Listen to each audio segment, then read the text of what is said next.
अस्सलाम वालेकुम। अक्सर कस्टमर्स कंप्लेन करते हैं कि ये सूट्स जब आते हैं इनके साथ चादरें बहुत बड़ी होती हैं, इन चादरों को हम इस्तेमाल में नहीं लाते।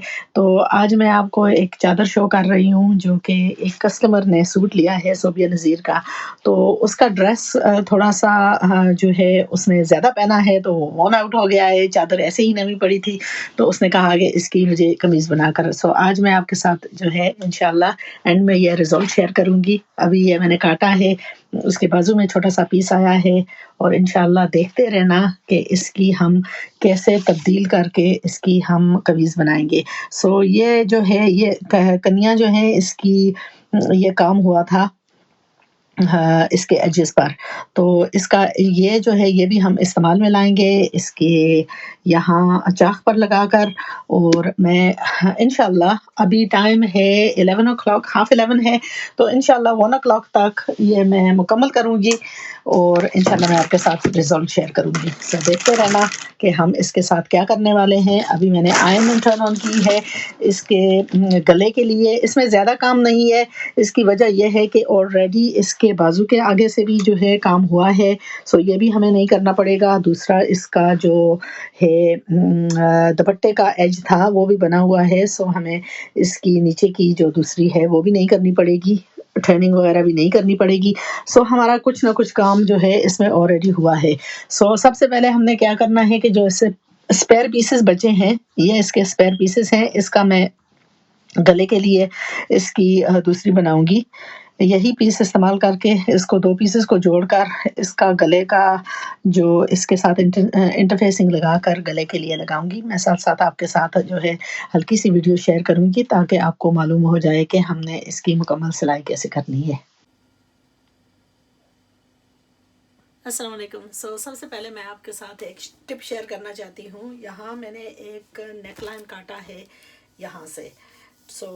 जब भी आप नेकलाइन काटें हैं तो आपने बुकरम वेस्ट नहीं करना। हमने नेक्स्ट जो नेकलाइन काटना है राउंड नेक हमारा होगा, तो इसको हम उल्टा करते हैं ऐसा करके और यहाँ से हम दूसरी तरफ से लेकर जाएंगे इस नेकलाइन को, ठीक है। आपने देखना है कि आपने उसका ये काफ़ी जो है मतलब रीज़नेबल साइज़ नेकलाइन है, तो इसको हमने गुलाई करके ऐसे चले जाना है यहाँ, और इसमें क्या होगा कि हमारी वेस्टेज नहीं होगी बुकरम की।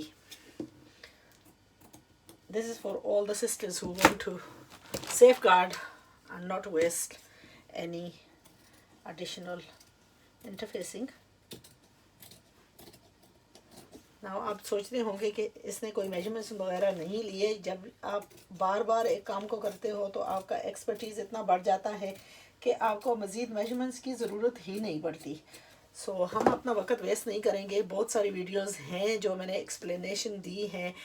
यहाँ जो है इसमें थोड़ा सा जो है आ गया है, इसकी दूसरी नहीं आई, गोलाई नहीं आई। और अगर आप मज़ीद जो है इसकी गोलाई करना चाहते हैं तो इसको जो है इसका जो दूसरा साइड है आप इसको लेकर यहाँ से काट कर इसको जो है इंटरफेसिंग के ऊपर भी लगा सकते हैं। एंड देन इसकी गोलाई जो है दूसरी की रुख की तरह, you know, like you turn it over and you get the exact same. Anyway, that's just a little bit of a tip. जब मैं लगाऊंगी तो इसको हम दुरुस्त कर लेंगे। अच्छा, ये तो सबसे पहली टिप थी। दूसरा, उसके बाद मैं आपको चंद चीज़ें दिखाने वाली हूँ। कुछ हैं जो कॉमन सेंस हैं। इसके बाजू में पिछले साइड में जोड़ आ रहा था, ये जोड़ मैंने ऑलरेडी लगा लिया। इसको ओवरलॉक करके प्रेस करके इसकी जो ऊंच नीच है यहाँ से उसको निकाल लें, क्योंकि कई दफ़ा हम जब जोड़ लगाते हैं तो उसमें गड़बड़ थोड़ी आ जाती है। तो उसको हमेशा थोड़ा इजाफा करके रखें, कपड़े को इजाफा करके रखें। जब जो है आपने सिलाई कर ली, इसकी ओवरलॉकिंग कर ली, इसको प्रेस करें और फिर इसको नीट एंड ऑफ कर लें, ठीक है। ये हो गए इसके दोनों बाजू। Next tip, waste not want not. ये मेरा मोटो है कि हमने वेस्ट कुछ भी नहीं करना। ये दुपट्टे का जो साइडों से निकला हुआ लेस था वो मैंने उतारा है और ये मैंने चाक्स पर लगा लिया, ठीक है, यहाँ स्टैंडिंग सीम लगाकर इसको लगा लिया। अब इस पर जो है एक्सेस फैब्रिक लगाकर इसको हम मुकम्मल कर लेंगे। ठीक है, ये भी मैं आपको बाद में दिखाऊंगी। अच्छा, उसके बाद ये जो बचे हुए पीसेस थे, क्योंकि हमने वेस्ट कुछ भी नहीं करना, ये बचे हुए पीसेस जो थे इन पर हमने सेंट्रल जोड़ लगाकर इसको मुकम्मल कर लिया। तो अब हम क्या करेंगे, इस को हम यहाँ रखेंगे और इस पर इसको प्रेस करेंगे सबसे पहले, ताकि इसकी जो है सेटिंग हो जाए। उसके बाद जो हमने अपना गला काटा है उसको यहाँ से रखेंगे। अगर ये गला लग रहा है आपको कि ये थोड़ा सा बड़ा है या इसकी गोलाई जो है वो नहीं आ रही, ठीक है, तो अभी टाइम है। आपने इसको क्या करना है, now we are not going to waste fabric because we're on limited fabric and I need some of that। तो उसकी जो दूसरी की लाइनिंग है वो लगानी है। ना मेरे पास कपड़ा बेशुमार है। ये टिप्स मैं इसलिए दे रही हूँ कि कई दफ़ा ऐसा होता है कि कस्टमर के पास जो है कपड़ा कम होता है। मैं मेरी नज़र से आप ना देखें, अपने अंदाज से आप करें, क्योंकि अगर आपके पास कपड़ा कम है, अब अगर गला आपका ये बड़ा आ रहा है तो आपने इसको थोड़ी सी फोल्डिंग देकर इसको तंग कर लेना है। ठीक है, इसको प्रेस करेंगे, ये अपनी जगह पर बैठ जाएगा। अब जो एक्सेस हमने काटा था इसको हम देखते हैं कि इसी के ही तरीके से आए।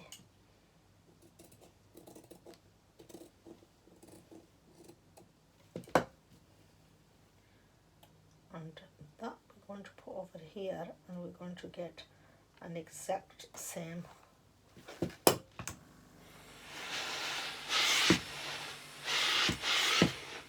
shape of neckline.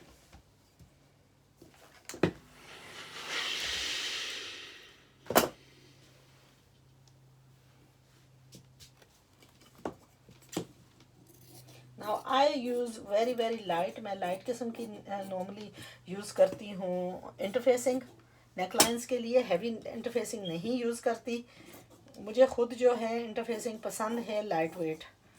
इसको मैं ओवरलॉक करूँगी, इसके साइड्स जो हैं वो मैं ओवरलॉक करके इसको मुकम्मल कर लूँगी।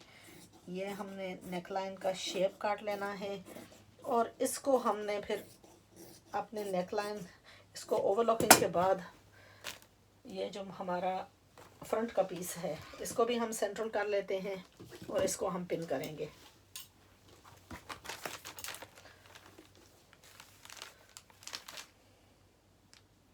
हमेशा देखें अपने कपड़े को कि फ्रंट और बैक में अगर कोई कपड़े में ऊंच नीच है, अगर कोई कपड़े में फ्लो है मतलब आप एक नज़र से देखें कपड़े को कि अगर कोई कपड़े में दाग आता है या कोई फ्लो है तो कोशिश करें कि यहाँ उसको, यानी मेरा एडवाइस ये होगा कि आप जब कपड़े को बिछाएं ऐसी इस पर तो उससे फॉल्ट्स निकालें। ठीक है, यह एक टाइम है कि बाद में फॉल्ट्स नज़र आएंगी तो वो आपको प्रॉब्लम्स देंगी। तो इसको हमने प्रेस करने से क्या है कि अभी हमारे सामने फॉल्ट्स आ रही हैं कि इसमें हल्का सा दाग है यहाँ। अब हम दूसरे को देखते हैं।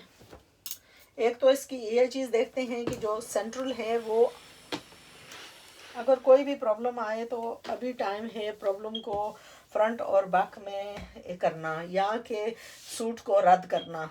अगर ज़्यादा कोई प्रॉब्लम है, जैसा कपड़े में कोई टुक आ जाती है, अगर कोई टुक है, अगर कोई कट है, अगर कोई कलरिंग डिसफॉर्मेशन है, अगर कोई और प्रॉब्लम है, तो यही टाइम है कि हमने उस प्रॉब्लम को दूर करना है। बाद में ये अब देखें तो इसमें थोड़ा सा कलरिंग क्योंकि ये पहना हुआ दुपट्टा था तो इसमें यहाँ डिसकलरेशन है। तो अब हम अगर दोनों को कंपेयर करें, ठीक है, ये टिप्स हैं। अब ये इसमें डिसकलरेशन है और ये जो पहला मैंने आयन किया था इसमें सिर्फ हल्का सा दूसरा है। So this is a better one. So हम इसको बैक करेंगे और इसको फ्रंट करेंगे। सो ये करने से, आयन करने से हमें फॉल्ट्स जो है वो सामने नज़र आ गई, क्योंकि यही टाइम है। अगर आप किसी के कपड़े बना रहे हो, if you are a machinist and you sew for people, तो ये मेरा एडवाइस होगा कि आपने ये टिप्स आपने लेनी है और इन टिप्स से आपने इंफॉर्मेशन लेना है। इन टिप्स से आपको फ़ायदा क्या होगा कि अगर आप किसी का कपड़ा सिलाई कर रहे हो और ये आपने नोटिस नहीं किया, तो ये बात जो है ये बाउंस बैक होकर आप पर आएगी कि कस्टमर बहुत आसानी से फिंगर पॉइंटिंग करता है कि पैसे देने से अपनी जान बचाता है और वो हमेशा गलती आपकी डालेगा। सो ये इम्पोर्टेंस चीज़ है कि अगर आपको कोई फॉल्ट्स नज़र आती हैं तो आप कस्टमर्स को फ़ोटो निकालें और कस्टमर्स को आगाह करें कि ये फॉल्ट्स आपके कपड़े में आ रही हैं, अब आपने क्या करना है, मज़ीद हमने सिलाई करनी है या इसको जगह पर छोड़ना है। वजह उसकी ये है कि अगर आप पिन पॉइंट नहीं करेंगे और ये फॉल्ट्स जो हैं ये बाद में आप कस्टमर्स को दिखाएंगे कि ये तो कपड़े में फॉल्ट थी, तो वो जो आपकी हुज्जतबाजी होगी वो आपके मुंह पर ही मारेगा और कहेगा कि आपने पहले क्यों नहीं बताया। तो इससे पहले कि कस्टमर्स की बात आप पर आए, तो pin point all the problems, point it out to the customer that these are the problems that are in the fabric, whether कून है, वेदर के कपड़े में कोई कलर डिसफंक्शन है या कि कोई कट वगैरह है या एम्ब्रॉयडरी में कोई कट है या लगाने में या उसका गला जो है वो ठीक अंदाज से नहीं बन रहा। ये सारी प्रॉब्लम्स जो है आपने नोटिस करनी है और आपने अपने कस्टमर्स को आगाह करना है सिलाई से पहले। उसके बाद जो है रिस्पॉन्सिबिलिटी आपसे हट जाएगी। और ये मैं इसलिए बताती हूँ कि आप किसी भी प्रोफेशनल फील्ड में जाएं तो वो अपने आप को रिस्पॉन्सिबिलिटी अपने से हटाकर दूसरे पर लगाते हैं। तो अगर आप भी अपने आप को सेफ गार्ड करेंगे, it will work better for you. This is advice to all my fellow tailors and machinists who take this up as my students and go on to sew for people. Please make yourself, you know, not responsible for somebody else's downfalls. So ये दुपट्टा customer ने पहना है, customers की जो है washing में, क्योंकि इन कपड़ों में अक्सर जो है कलर्स वगैरह की प्रॉब्लम आती है, तो मेरा जॉब था कि कस्टमर को अवेयर करना या उसकी पहले ही तस्वीरें वगैरह ले लेना ताकि बाद में ये बात मुझ पर ना आए। Anyway, बात लंबी हो रही है। अब हमने क्या करना है, मैं क्या करने वाली थी, अब इसका शोल्डर जो है वो ज़्यादा है क्योंकि हमने तकरीबन 15 इंच शोल्डर रखना है, ये कम अज़ कम 16.5 आएगा। इसको हमने काटना है लेकिन हम काटेंगे जब हम गला लगा लेंगे। सो आप देख सकते हैं ये ऑलमोस्ट 18 से भी ज़्यादा आ रहा है। इसको मैंने शेप देना है लेकिन गला लगाने के बाद, क्योंकि कई दफ़ा ऐसा होता है कि जब हम गला लगाते हैं तो थोड़ा बहुत जो है इधर उधर हो जाता है, इट डजंट बिकम सिमेट्रिक। और इसको सिमेट्रिक हमने ये गला लगा कर उसके बाद करना है। सो अब ये गला मैंने तैयार किया है, इसको मैं ओवरलॉकिंग करूँगी, उसके बाद हम आते हैं वापस इसके लगाने पर। सो गले को हमने प्रेस करके यहाँ इसको लाइन करके रख लिया है। अब हम इसमें चंद पिन्स लगाएंगे, इवन आउट करके रखा है और इसको यहाँ हम पिन करेंगे और फिर इसके बाद हम ये सिलाई करनी है। सो सेंटर में मैंने सेंटर से शुरू किया है, यह सेंटर लाइन लगाई थी। सेंटर से ही हम शुरू करके नेक लाइन को कपड़े के ऊपर लगाएंगे, कपड़े के ऊपर लगाकर हम इसकी फिर थोड़ी सी मार्जिन छोड़कर सिलाई करेंगे और फिर नोचेस, इसको काट कर फालतू को काट कर नोचेस लगाएंगे। नोचेस जब लगाते हैं तो कोशिश करें कि आप सीजर का एंड इस्तेमाल करके नोच करें, क्योंकि उसमें क्या होगा कि आपकी जो दूसरी होगी सिलाई। इसमें एक और मैं आपको टिप देती हूँ कि जब आप पहली सिलाई कर लें और उसको नॉच कर लें तो उसके बाद उस पर दूसरी एक सिलाई करें। उसकी वजह यह है कि कई दफ़ा हम इतने क्लोज एज पर जाते हैं और वो धागे की नज़दीक इतने चले जाते हैं कि धागे में कई दफ़ा कट भी आ जाता है। और जब आप गले को मुकम्मल करके कपड़े से लगा लेंगे तो उसके बाद जो प्रॉब्लम्स आएंगी वो बहुत मज़ीद हैं। इससे पहले कि वो प्रॉब्लम्स आए हम पहले ही सेफ्टी अपनी करेंगे। ठीक है, सो मैं सबसे पहले मैं ये करती हूँ, मैं इसकी सिलाई जो है लगाती हूँ और सिलाई लगाकर इसको नॉच करूँगी। नॉच करने के बाद इसके बाद दोबारा सिलाई लगाऊंगी और उसके बाद हम इसको टर्न करके इसको प्रेस करके अपनी जगह पर मुकम्मल कर लेंगे। उसके बाद गले की तरपाई करके शोल्डर की सीमिंग वगैरह करेंगे। और उसके बाद मैं सबसे इम्पोर्टेंट है एक चीज़ आपको दिखाऊंगी, वो है जब हम करते हैं गले की दूसरी बैक पर लगाने के लिए जो आडी पट्टी हम लेते हैं और उसकी सिलाई हम करते हैं। सो आड़ी पट्टी के लिए हम लेते हैं, यही हमारा फालतू कपड़ा था जो बचा हुआ था, इससे हमने यहाँ से एक आड़ी जो है वो लेनी है कटिंग।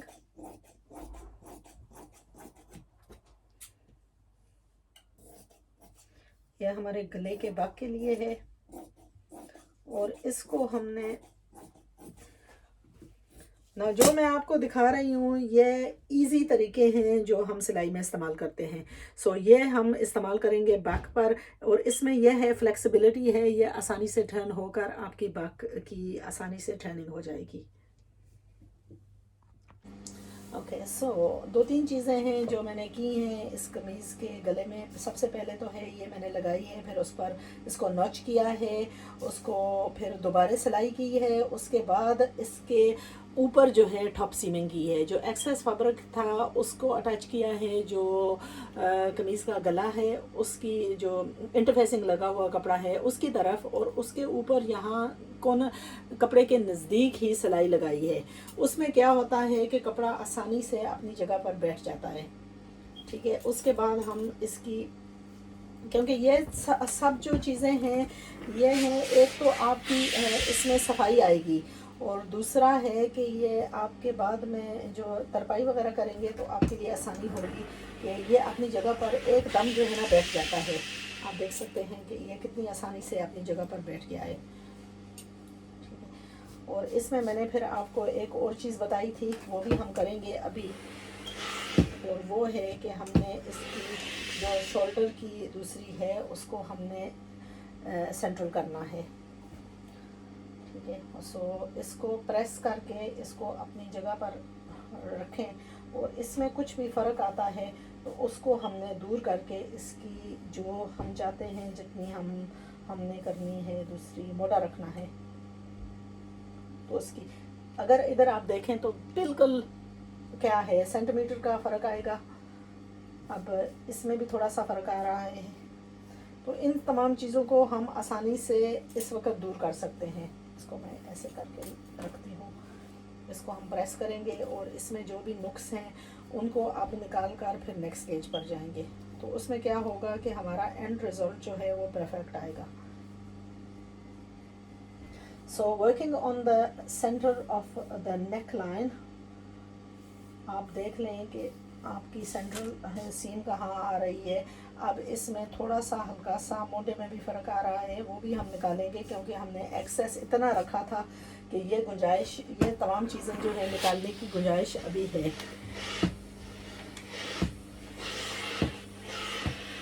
ठीक है, अगर आप इसको सेंट्रल करें तो अब हम इसकी ये चीज़ें, तमाम चीज़ें जो हैं वो निकाल सकते हैं आसानी से। सो सबसे पहले हम ये शोल्डर से इसकी कटिंग करके इसको बराबर कर लेते हैं। उसके बाद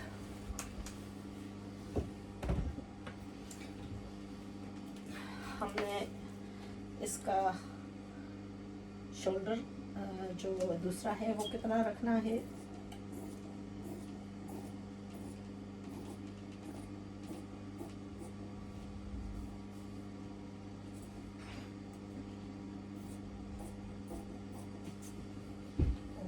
ये जो मिसअलाइनमेंट है इसको भी हम दूर करते हैं इस वक्त।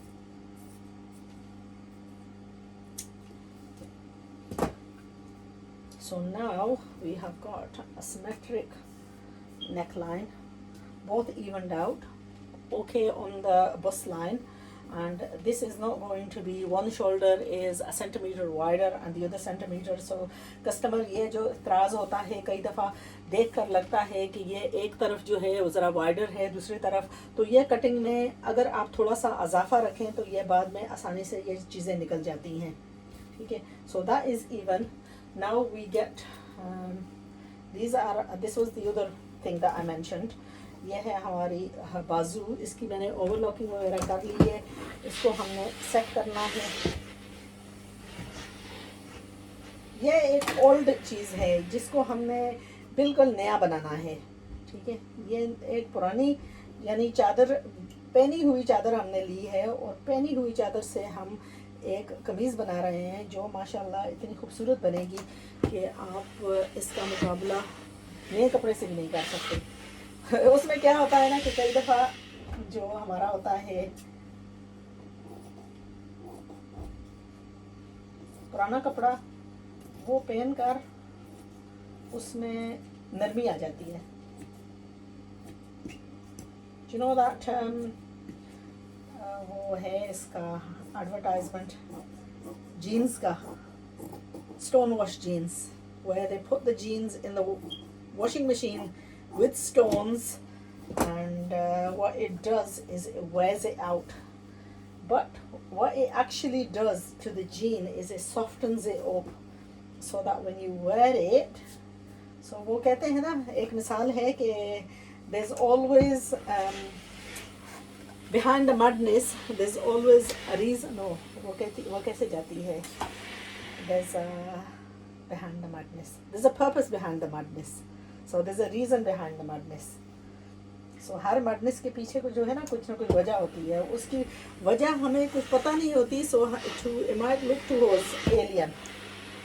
So हमेशा वजह जानने की कोशिश करें कि इस बंदे ने ऐसा किया है, इसकी वजह क्या है। These are just discussions. आप सोचते होंगे कि ये औरत पागल है, इतनी बातें करती है। My mom used to say this. मेरी अम्मी जो है, अल्लाह उनको जन्नत नसीब करे, वो अक्सर कहती थी कि ये बातें बहुत करती है। बट मैं समझती हूँ कि बातों के बगैर बंदा कुछ सीख नहीं सकता, बातें करनी चाहिए। अब ये जो है ना, इसको ये मैं बातें ना करती और ये मैं आपको लोगों को समझाती ना, तो ये कैसे समझ में आता। कई दफ़ा ऐसा होता है कि हमारा एक बाजू जो है वो लंबा बन जाता है और एक छोटा, ठीक है, और ये चीज़ें हमने सिलाई से पहले दूर करनी है। Yes, but Are you recording? I am recording and I am talking. On your battery. I am recording and I am talking too much and my battery is low.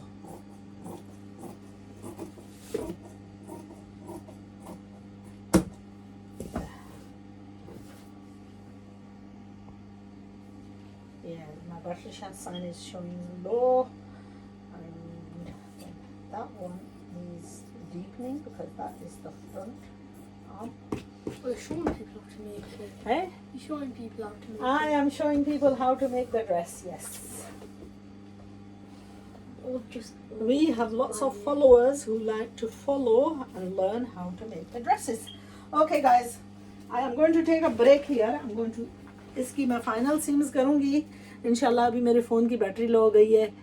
And results अब share करूँगी। अब मैं, हाँ नहीं, एक चीज़ मैं आपको दिखाऊँगी। Will you go and get me the charger please? It's in my room. And also under the table. Under the table, but it's a shorter wire.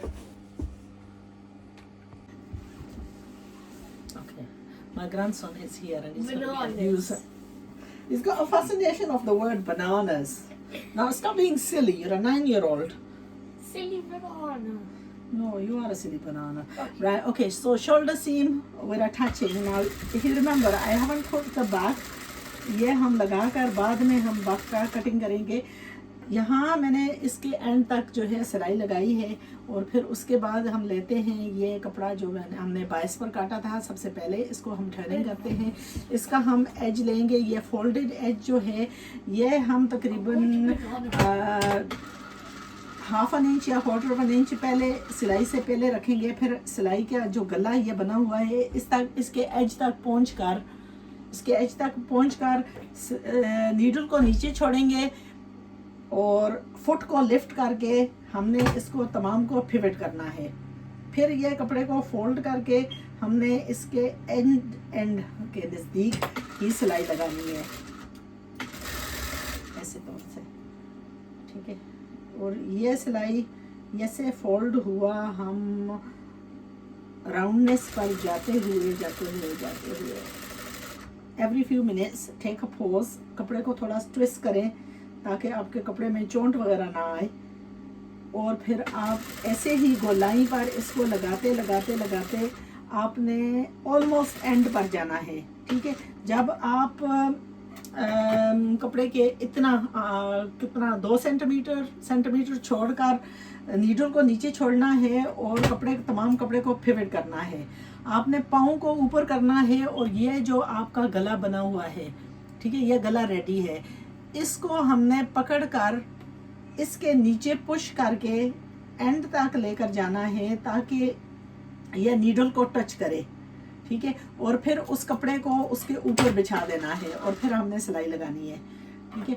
इस कपड़े को हमने स्ट्रेट करना है, इसके साथ रखना है ऐसे करके, और हमने सिलाई जो है मुकम्मल करके आगे की तरफ चले जाना है, ठीक है। And that's it.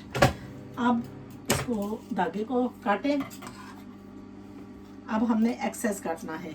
सबसे पहले ये एक्सेस काट कर इसको उतार दें, ये एक्सेस काट कर इसको उतार दें, ये जो एक्सेस है इसको भी काटें नज़दीक से।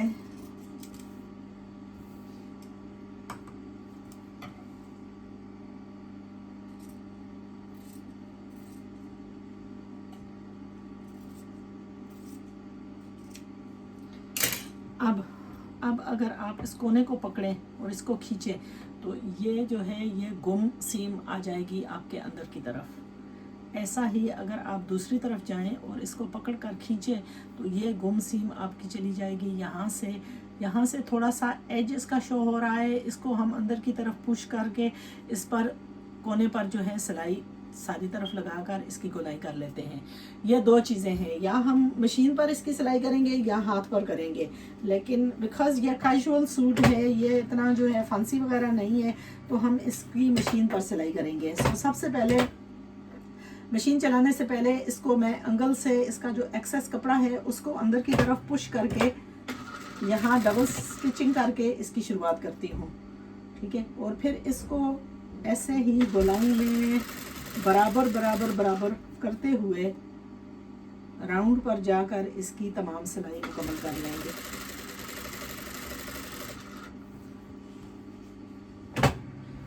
पाँव को थोड़ा सा उठाएं और कपड़े को खींचें तो ये अपनी जगह पर बैठ जाएगा।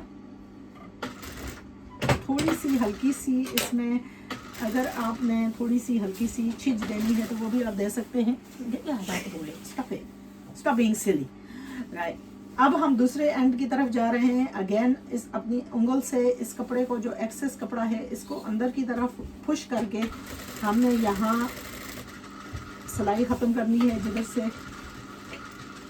गले का एंड मीट हो रहा है। इसको डबल स्टिचिंग करके इस धागे को काट लें आराम से, और ये आपका हुआ गला, बाक का गला।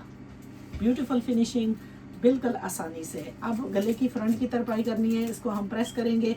इसकी जो दूसरी है बाजू की जो गुलाई है इसको हम काटेंगे, यानी कि जो फालतू था इसको हम काट कर बराबर कर लेते हैं। और उसके बाद हमने बस इसके बाजू लगाने हैं और इसकी फिनिशिंग करनी है। ये रहा आपका मुकम्मल गला, ब्यूटीफुली डन।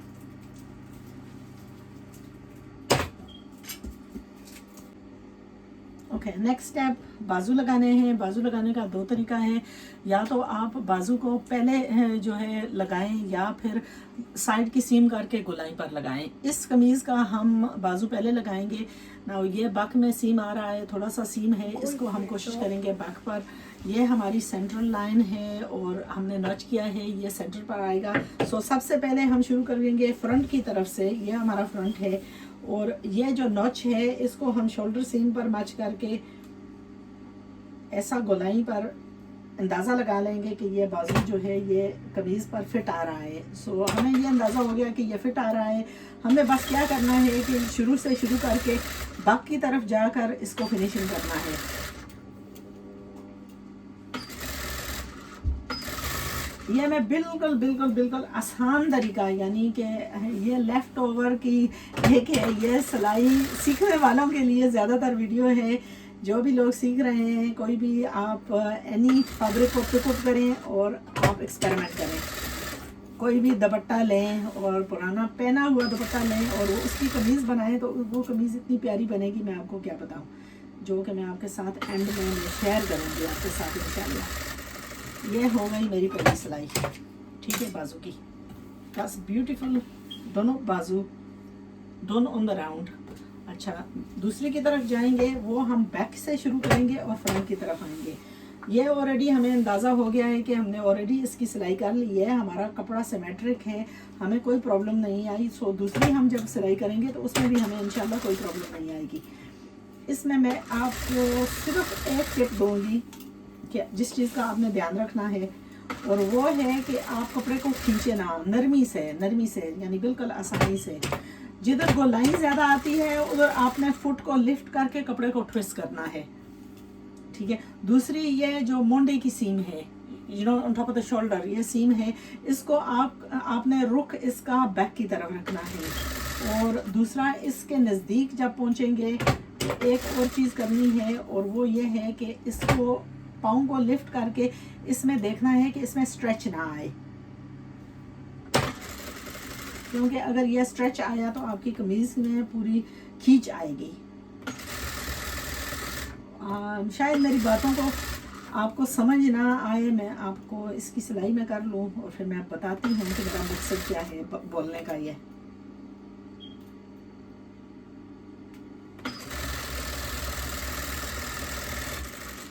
हो गई मेरी सिलाई, ठीक है। जब मैं बात कर रही थी कि यहाँ आपकी खिंच ना आए, ये जो कपड़ा है एक्सेस, ठीक है, इसमें कई दफ़ा ये खिंच आती है, और अगर ये खिंच आई तो आपकी कमीज़ जो है ये शोल्डर में ऐसे बैठेगी नहीं, ये फुल आएगी, ठीक है। ये जो सीम है ना, अगर इसमें ये सीम खुदा ना करे कि आप इसकी सिलाई जो है यहाँ लगा देते, ठीक है, अगर फिर आप इसको पकड़ते तो आपकी ये खिंच ऐसी आती, you would have this pull, and that is due to the fact that there is uneven balance in your seaming as you've done it on top of the shoulder, ठीक है। I'm sure ये आपके लिए beneficial prove होगी। अब हमने क्या करना है, इसकी जल्दी जल्दी ओवरलॉकिंग करनी है। जब ओवरलॉकिंग हो जाएगी तो इसके बाद हमारी सिर्फ और सिर्फ सिलाई रह गई है साइड सीमों की। अच्छा, फाइनल ऑफ दिस कमीज़, ये मैंने ओवरलॉकिंग करके इसको मुकम्मल कर लिया है। ये मेरी कमीज़ का फ्रंट साइड है। सबसे पहले इसको मैं क्या करूँगी कि यहाँ जो आर्म होल है, आर्म होल पर मैं हाथ रख कर दोनों को पकड़ूँगी, और बाजू को यहाँ से पकड़ कर हमने शुरू करनी है यहाँ से सिलाई। और बाजू की सिलाई आप लगाएं, फिर आप बैक पर जाएं, फिर आपने क्या करना है कि दोनों सिलाइयों को पकड़ कर थोड़ा सा इसको टर्निंग करके इसको एंगल करके एक तरफ साइड पर लगा देना है,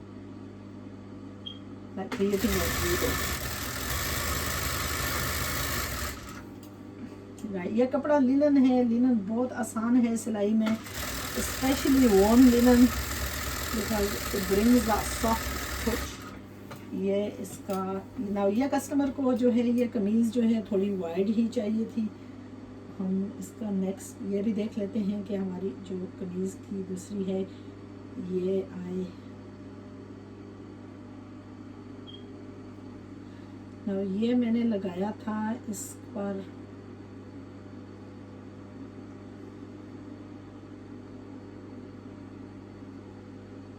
इसकी लेस लगाई थी, जो बची हुई लेस थी, इससे बची हुई लेस थी, दुपट्टे के एजेस से बची हुई थी। तो इसको मैं ओपन करके इसके नज़दीक तक लूँगी।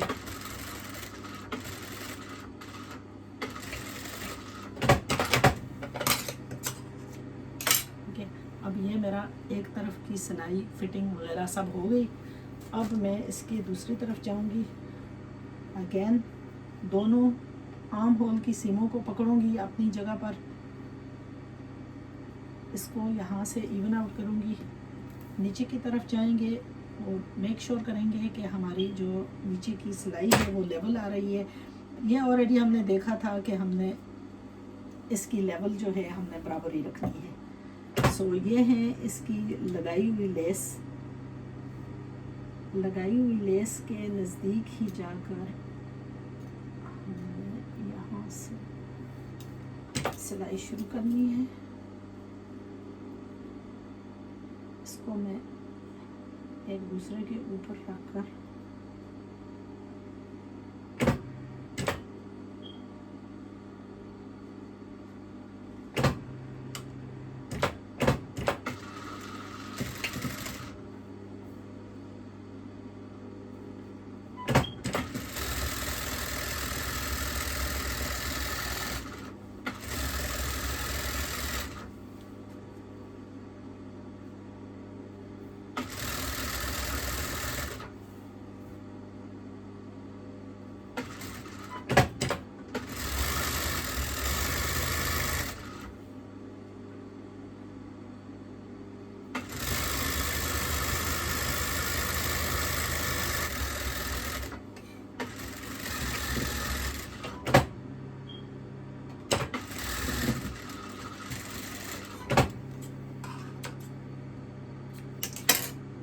इसको ओवरलॉक करके finished.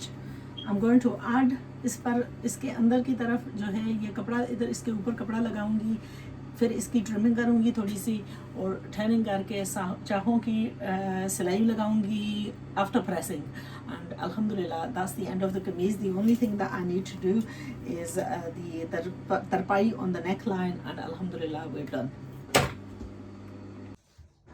Okay, so final result of this very quick sewing tutorial आप देख सकते हैं। इसमें मैंने ये चादर थी मेरे एक कस्टमर की, तो इसकी कमीज़, ये सूट उसने लिया था, ये एक्सेस चादर थी जो वो इस्तेमाल नहीं कर रही थी, तो कमीज़ में थोड़ा सा डैमेज हो गया था, तो उसने बोला कि आप मुझे इसकी कमीज़ बना दें। सो इसको मैंने इसकी कटिंग करके इसकी वेरी फास्ट ट्यूटोरियल मैंने की है। आप लिंक को फॉलो करें और इस ट्यूटोरियल को फॉलो करके आसानी बासानी, बिल्कुल आसानी से इस तरह की कमीज़ बनाएं। Look how beautiful it looks. इसके जो बची हुई कपड़ा था वो मैंने यहाँ इस्तेमाल करके चाहों पर लगा दिया है, और नीचे का ऑलरेडी लगा हुआ था, so we didn't need to do any excess work.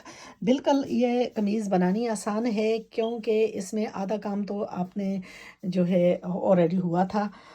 जो भी कपड़ा मिला उसका मैंने ये चाहों के साइडों पर लगाकर इसको बंद कर दिया। नाउ एक चीज़ मैं आपको बताऊं कि अगर आप चाहते हैं कि आपकी सिलाई जो है दर्जियों की तरह हो, तो दर्जियों का काम होता है कि वो दिन रात यही काम करते हैं, जिसकी वजह से उनकी सफाई बेशुमार होती है।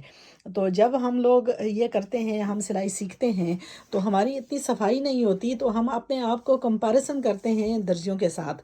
हालांकि हमारा दोनों का आपस में, एक बंदा है जो दिन रात वही काम करता है, जाहिर है उसकी सफाई, हाथ की सफाई इतनी हो जाएगी कि वो ब्लाइंडली फॉलो करेगा। तो मैं अरसे से कर रही हूँ सिलाई, लेकिन मैं भी आपको कहती हूँ कि अगर आप ऐसी चीज़ें को देखें, ये अंदर जो है इसका इनसाइड चाह के, लेकिन ये नज़र नहीं आएगा, तो मेरे लिए जो है इतना टाइम वेस्ट करना इस पर, इसको परफेक्ट करना कोई दूसरा नहीं है। अगर इसी के बनिस्बे अगर आपको मैं दिखाऊं किसी भी दर्जी की सिलाई हुई, मैं आपकी एक कमीज़ आपको दिखा देती हूँ ताकि आपको अंदाज़ा हो जाए। तो इन लोगों का काम है कि ये दिन रात यही काम करते हैं और इनकी ये एक्सपर्टीज़ है, सो ये एक्सपर्ट के तरीके से इनकी फिनिशिंग करेंगे। ठीक है, तो ये दोनों हम क्या है कि हम दोनों चीज़ें सप्लाई करते हैं। अगर आप किसी के लिए सिलाई कर रहे हैं तो आपको ऐसी फिनिशिंग आपको करनी चाहिए, लेकिन अगर आप अपने लिए करते हैं then you not really bothered. आप कॉर्नर्स भी कट करेंगे, ऑब्वियसली बेस्ट है कि आप इसको परफेक्ट करें और इसको टेलर्स की तरह बनाएं, लेकिन आप ये जो है ये टाइम कंज्यूमिंग वर्क है, तो अक्सर हम कॉर्नर्स कट करते हैं। नाउ थोड़ी सी मैंने ये गले की जो है आपको दिखाई है कि आपने ये कैसा आसानी से लगाना है, बिल्कुल आसानी से ये गला बनाना कैसा है। इसमें टाइम सेविंग, बाजू की कटिंग, आई मीन लाइक इस कमीज़ को मैं देखूं तो इसमें मुझे हासिल क्या है, ये पर्सनल टच की वजह से, इसकी बचत की वजह से ये मुझे बहुत प्यारा है कि ये मैंने अपने हाथों से, मुझे फ़ख्र है कि मैंने अपने हाथों से इतने जल्दी में टाइम भी सेव किया, पैसा भी सेव किया, और एक दुपट्टे का एक जो स्पेयर दुपट्टा था उससे मैंने मुकम्मल कमीज़ बना ली। तो ये एक इंसेंटिव है, ये एक मोटिवेशन है आप लोगों के लिए कि आप ऐसी वीडियोस को फॉलो करें, और ऐसा जब बार बार आप करेंगे तो आपकी सफाई आएगी, आपको पर्सनल सेटिस्फैक्शन मिलेगा। जब आप पहनेंगी तो आपको फ़ख्र होगा कि ये मैंने अपने हाथों से सिलाई किया है। तो ऐसा ही यू कीप प्रैक्टिसिंग। वो कहते हैं ना, रेन ड्रॉप से जो है बन जाता है, it's the small drops that make the reservoirs and the rivers. So keep on collecting these small drops, keep on teaching yourself, practice on these small tips, and you will enhance and make inshallah some perfect garments. So anyway, I hope the whole tutorial is going to prove beneficial for you. Do follow the link and follow the video to the end, and you will learn so much inshallah, whether you are a new learner or whether you are, अगर आप एक Taylor हो, सिलाई करते हो, इसमें भी काफ़ी सारी टिप्स मैंने बताई हैं जो कि आपके लिए बेनिफिशियल प्रूव होंगी। सो ज़रूर चैनल को सब्सक्राइब करना, ज़रूर वीडियो शेयर करना, और आप उसमें अपने लव्ड वंस को भी बताएं कि क्या क्या हम कर रहे हैं, क्या किस तरीके से हम सिखा रहे हैं। और जल्द ही मैं एक और ऐलान करने वाली हूँ इंशाल्लाह, जो कि आप पाकिस्तान के रहने वालों के लिए बहुत ही बेनिफिशियल होगा। सो इंशाल्लाह I will be updating you on that. Today I have got to do a few amendments जो मैं काफ़ी दिनों से पुट ऑफ कर रही हूँ, तो इंशाल्लाह वो कर लूँ तो फिर उसके बाद मेरा काफ़ी पैकिंग वगैरह है जो कि हमने पाकिस्तान शिपमेंट्स भेजनी है, और जो इंशाल्लाह मैं जल्द ही ऐलान करूँगी कि आगे प्रोग्राम्स क्या हैं।